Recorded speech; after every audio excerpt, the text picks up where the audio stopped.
بسم اللہ الرحمن الرحیم الحمدللہ رب العالمین وصلی اللہ علی محمد وآلہ الطاہرین۔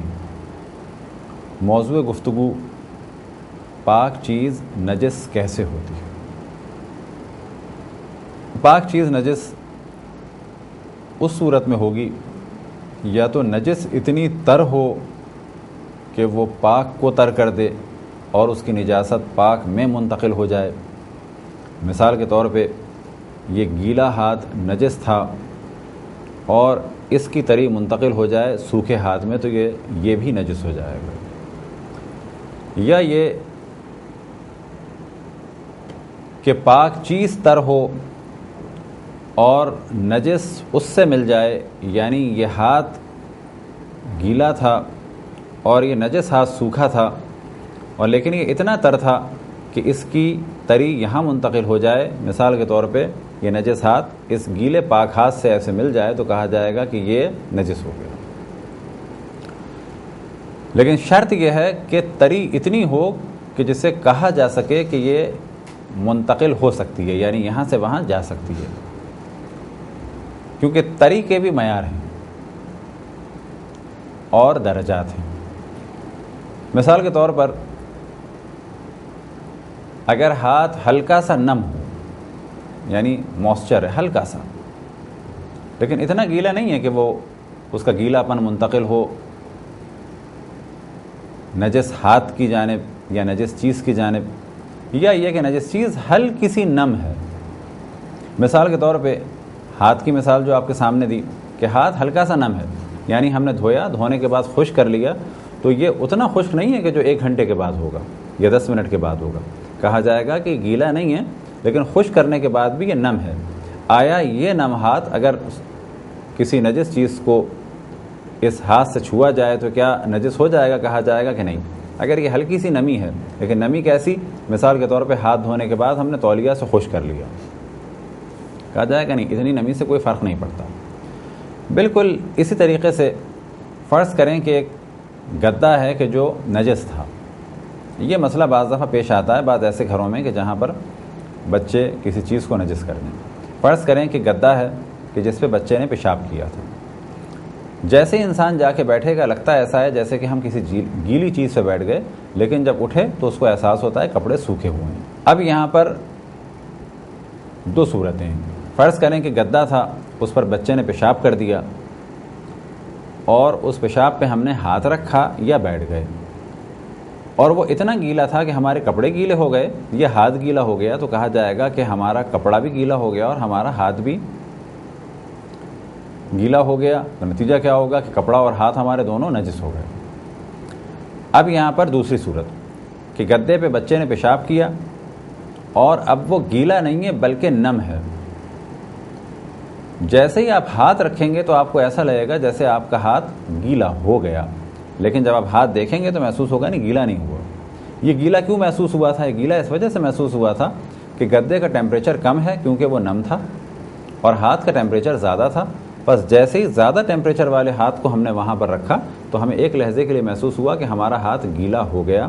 یہ کیوں محسوس ہوا؟ کیونکہ دونوں کے ٹیمپریچر میں فرق تھا، لیکن جب ہم نے ہاتھ اٹھایا تو ہمیں محسوس ہوا کہ نہیں، گیلا نہیں ہوا ہے۔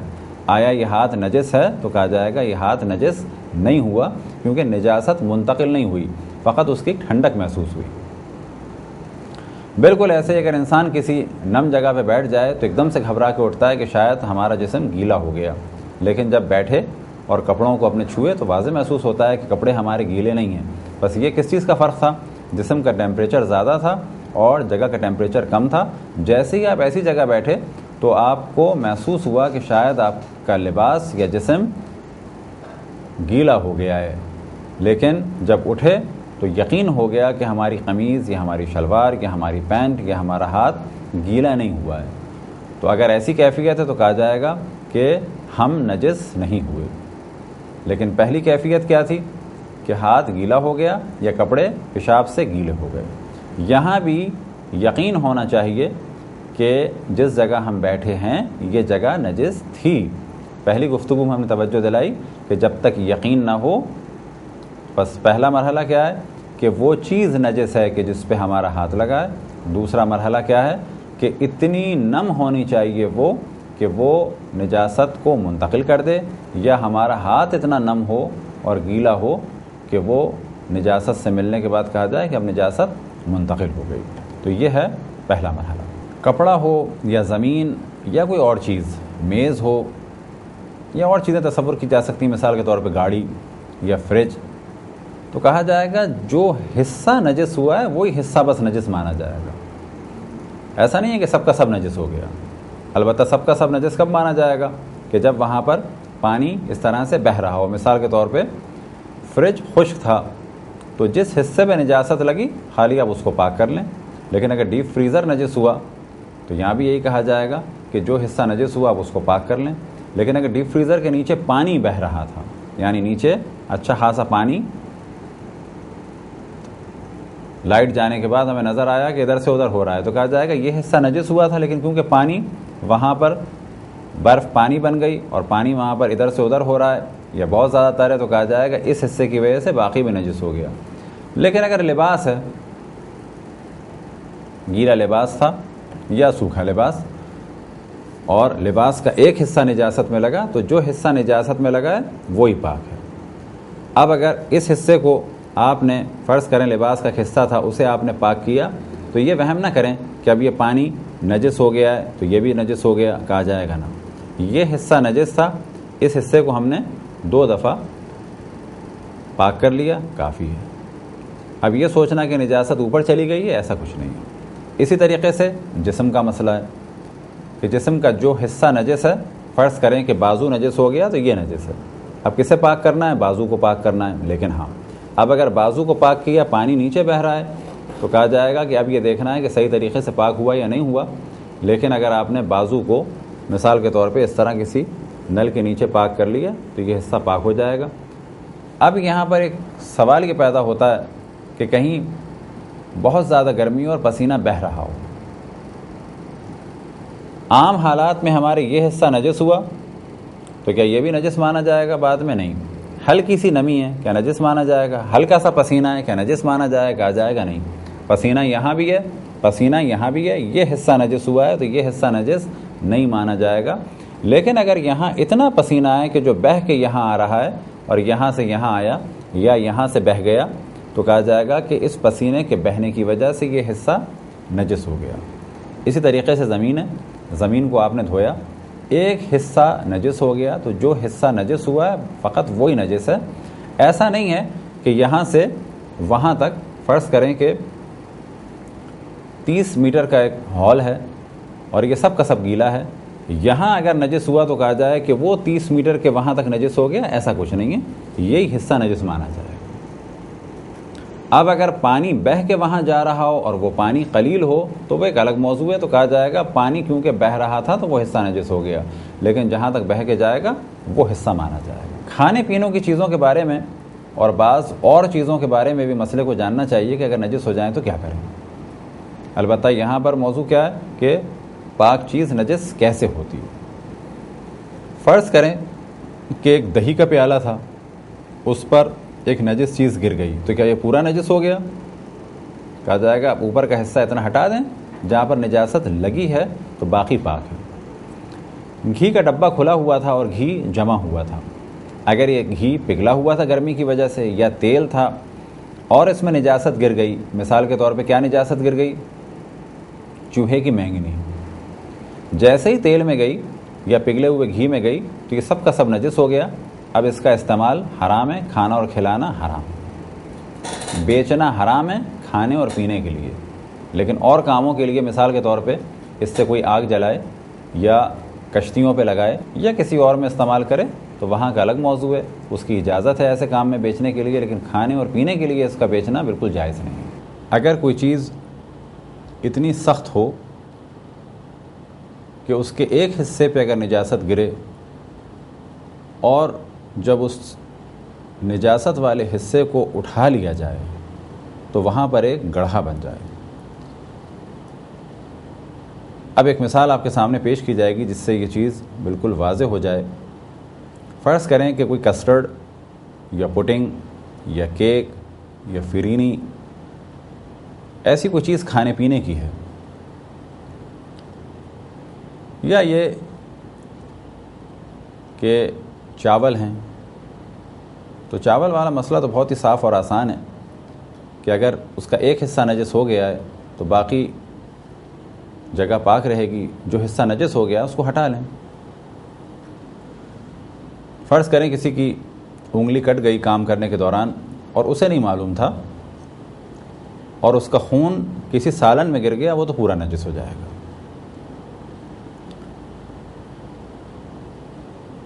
لیکن اسے علم ہوا کہ اس کا خون چاول پہ گر گیا ہے، ایک دم سے اس نے دیکھا کہ سفید چاول تھے، جیسے اس نے ہاتھ لگایا تو لال ہو گئے۔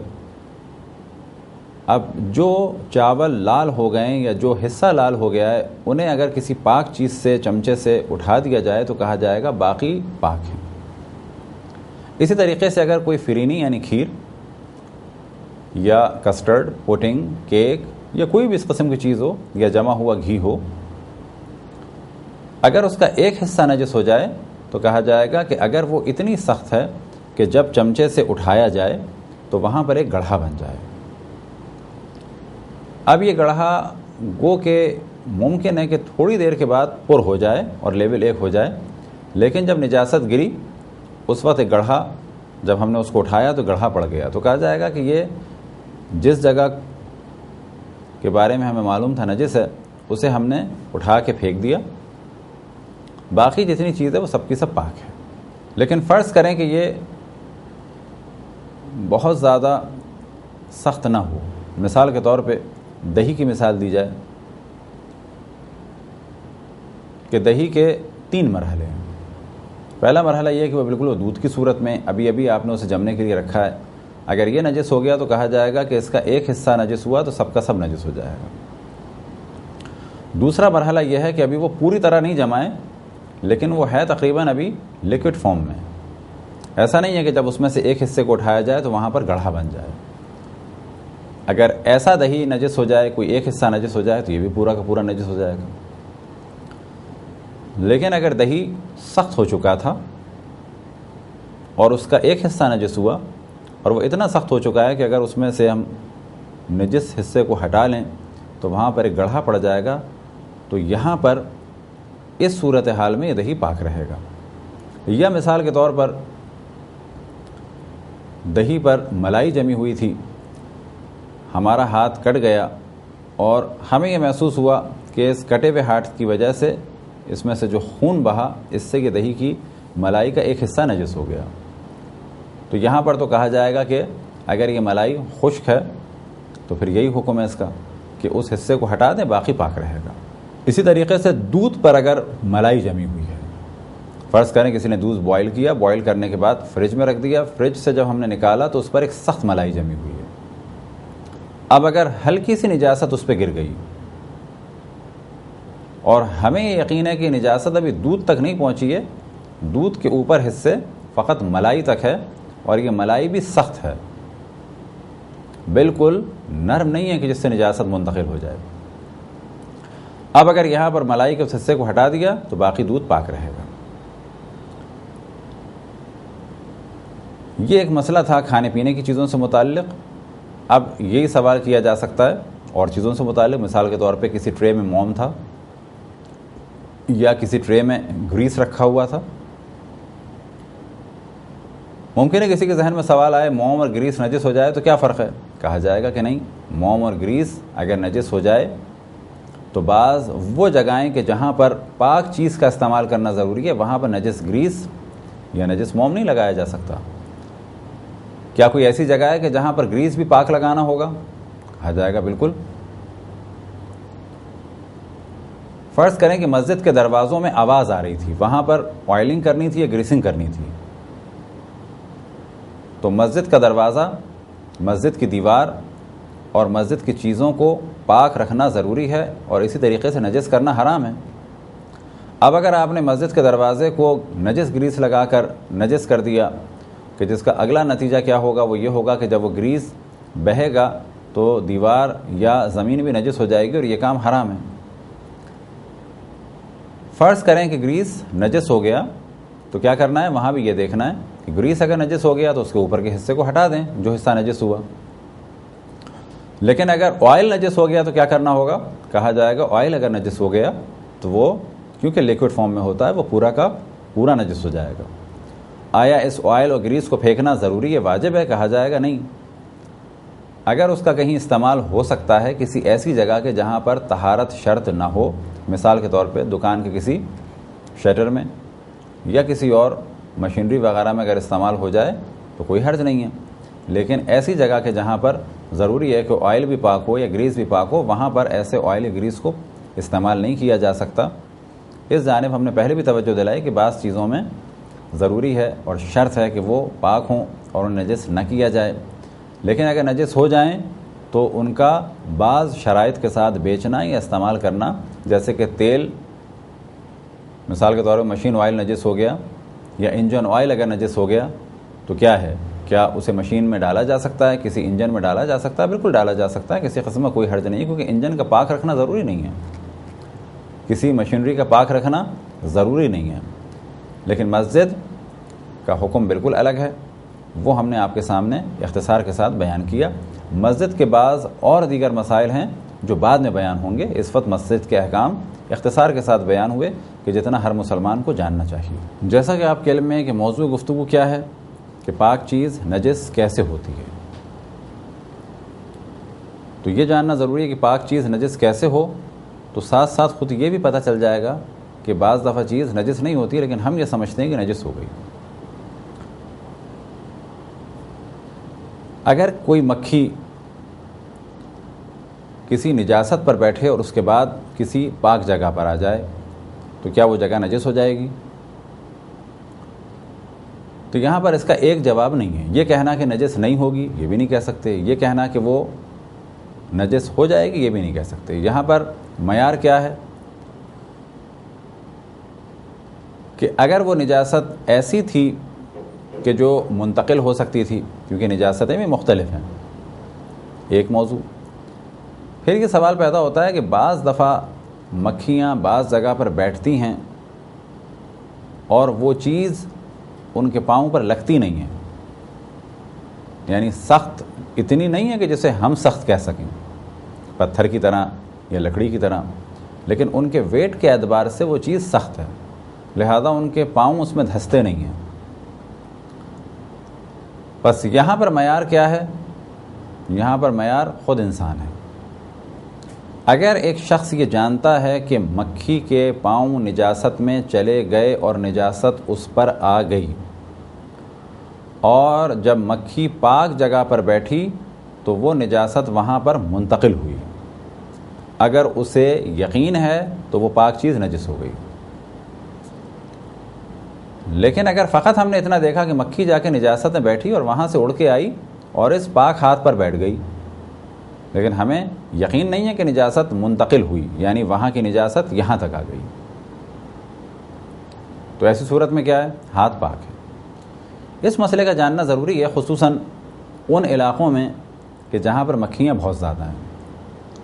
اگر اس مسئلے کو نہ جانتا ہو انسان تو کیا یہ سوچا جائے کہ ہم یہ جانتے ہیں کہ مکھیاں جا کر گندی نالی اور نجاست میں بیٹھتی ہیں اور پھر کبھی اڑ کے یہاں آتی ہیں، تو کیا ہم اسی کام میں لگے رہیں کہ جی ہمیں پسینہ آیا ہوا تھا اور مکھیاں آ کے بیٹھی تھیں؟ یہ مکھیاں جو ہیں وہ رات کو غائب ہو جاتی ہیں اور جب غائب ہوتی ہیں جائے کسی نجس جگہ پر بیٹھتی ہیں، یا یہ کہ جب تک میں نہیں تھا تو یہ مکھیاں ایک نجاست میں بیٹھی تھیں، اب وہاں سے اڑ کر میرے ہاتھ پر آئی ہیں تو میرا ہاتھ نجس ہو گیا؟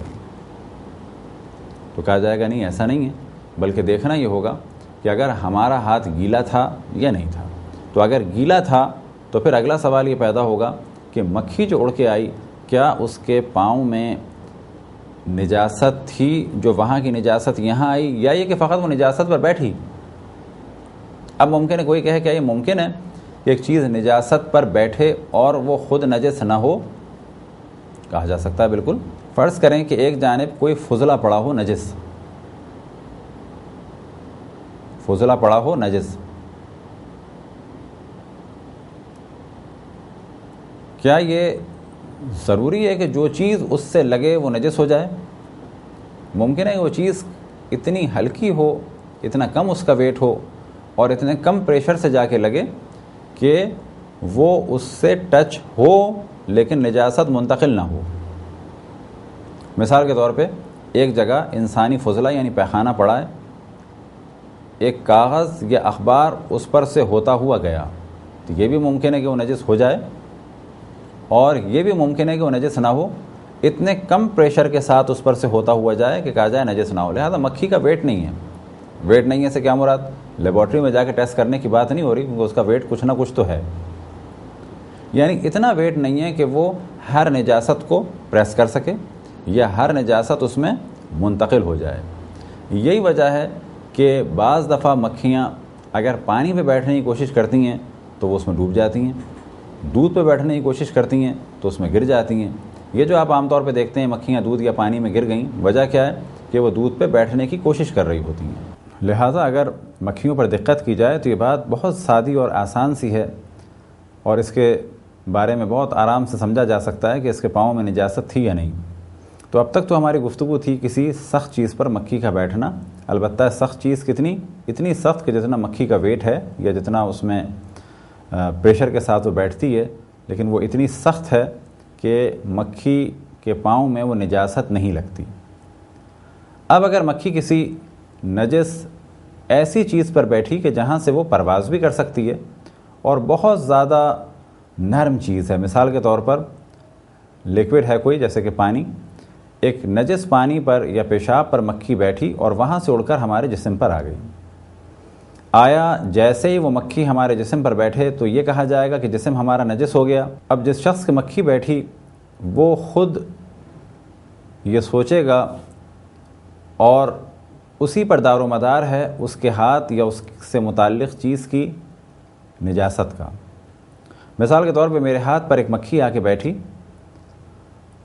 تو یہ مجھے سوچنا ہے کہ واقعاً مکھی نجاست پر بیٹھ کر میرے ہاتھ پر آئی تو کیا نجاست لے کر آئی اور مکھی کی نجاست منتقل ہو گئی میرے ہاتھ پر اور میرا ہاتھ نجس ہو گیا؟ اگر مجھے یقین ہے، اب یہاں پر وہ چیز ذہن میں رہے کہ شک نہیں چلے گا، اگر یقین ہے تو کہا جائے گا کہ یہ ہاتھ نجس ہو گیا۔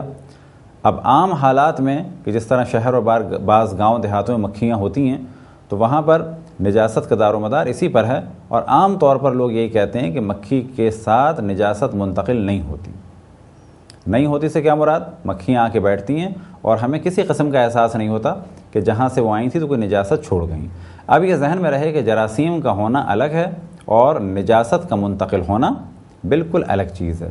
نجس چیز جب ہوگی کہ جب کوئی نجاست کسی اور جگہ سے آ کر کسی ایک پاک چیز پر لگ جائے تو وہ پاک چیز نجس ہو جائے گی۔ اگر کسی برتن میں پانی ہو اور اس برتن سے پانی بہہ رہا ہو سوراخ کے ذریعے سے، اب اگر اس برتن سے پانی بہہ رہا ہے سوراخ کے ذریعے سے ایک پریشر کے ساتھ، تو چاہے وہ نجس زمین پر ہی کیوں نہ گرے، کہا جائے گا اوپر کا پانی پاک ہے۔ اب ایک فرض یہ کیا جا سکتا ہے کہ جس برتن میں سوراخ ہے، فرض کریں کہ یہ کسی برتن کا پیندہ ہے، یہاں پر سوراخ ہے اور زمین یہ ہے اور پانی یہاں سے گر کے اس طرح سے بہہ رہا ہے، تو کہا جائے گا یہ پانی پاک ہے۔ لیکن اب فرض یہ کہ اس پیندے میں سوراخ ہے اور یہ ایک نجس زمین پر اس طریقے سے لگا ہوا ہے اور پانی کسی پریشر سے نہیں جا رہا، اگر یہ کہا جائے کہ نجس زمین سے یہ سوراخ اس طریقے سے مل گیا ہے کہ یہ پانی اور نیچے کا پانی ایک مانا جائے گا، تو پھر یہ اوپر کا پانی بھی نجس ہوگا، لیکن اگر پریشر کے ساتھ جا رہا ہے تو نجس نہیں ہوگا۔ یہ مسئلہ عام طور پر پیش آتا ہے بعض برتنوں کے ساتھ کہ ایک برتن میں سوراخ تھا، اسے آپ نے نجس زمین پر رکھ دیا، تو یہاں پر معیار کیا ہے کہ اگر پانی پریشر کے ساتھ بہہ رہا تھا تو یہ اوپر کا پانی پاک ہے، لیکن اگر زمین نجس تھی اور اب سوراخ ایسا تھا کہ پانی بہا نہیں، اور یا یہ کہ وہاں پانی جمع ہو گیا اور اس کے بعد اوپر کا پانی اور نیچے کا پانی مل گیا آپس میں، تو اوپر کا پانی بھی نجس ہو جائے گا، کیونکہ پریشر سے وہ بہہ نہیں رہا اور اب وہ نجس پانی اور پاک پانی مل چکا ہے۔ دوران گفتگو اس چیز کی جانب توجہ دلائیں کہ موضوع ہمارا کہ پاک چیز نجس کیسے ہوتی ہے۔ اب کیونکہ موضوع یہ ہے کہ پاک چیز نجس کیسے ہوتی ہے، تو اسی میں گفتگو آ جاتی ہے کہ بعض دفعہ انسان یہ سمجھتا ہے کہ چیز نجس ہو گئی لیکن وہ نجس نہیں ہوتی، یعنی بعض دفعہ پاک چیز نجس ہو جاتی ہے اور بعض دفعہ پاک چیز نجس نہیں ہوتی۔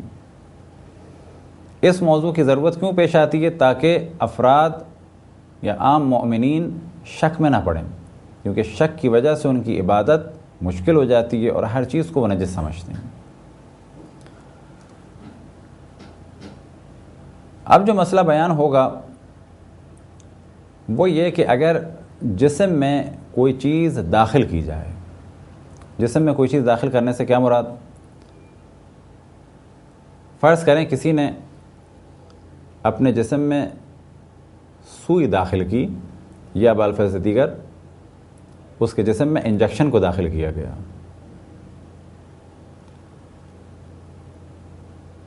اگر یہ مانا جائے کہ انجیکشن خون سے لگا ہے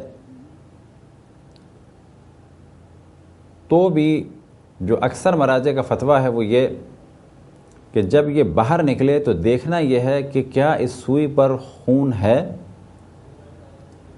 اگر خون نہیں ہے باوجود یہ کہ سوئی جسم میں گئی یا انجیکشن اندر تک داخل ہوا، لیکن جب باہر نکلا تو خون نہیں تھا، تو کہا جائے گا کہ یہ انجیکشن یعنی اس کی سوئی پاک ہے، باوجود یہ کہ یہ جسم کے اندر داخل ہوئی لیکن پاک ہے۔ اسی طریقے سے چاقو، فرض کریں کسی کا ہاتھ اس طرح سے کٹا اور فوراً چاقو ہٹ گیا اور چاقو پہ کسی قسم کے خون کا اثر نہیں ہے، تو اکثر مراجع فرماتے ہیں کہ اگر خون کا اثر نہیں ہے تو یہ پاک ہے، کیونکہ خون کب جاری ہوتا ہے؟